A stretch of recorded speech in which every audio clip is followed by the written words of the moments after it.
لعب المدرب واضحه جدا ان هو بيعتمد على لعب الكوره من تحت. خلاص، عشان كده هتلاقي محمد صبحي معاه دايما. مش ما اعتقدش ان انت هتلاقي محمد صبحي ده طلع غير في موضوع كارثه كبيره يكون هو متسبب فيها، لكن غير كده هو عايز يبدا بالكره من تحت.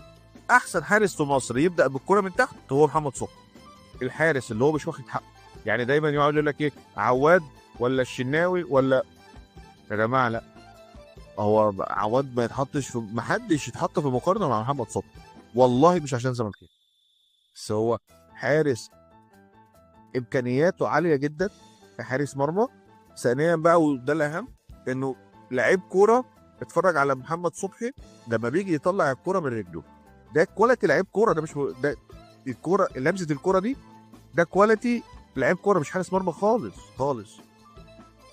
اظن ان هو كان بيلعب كوره في وقت من الاوقات، او هو بقى عنده الموهبه. هو حارس موهوب، حتى في حراسه المرمى هو حارس موهوب. فكره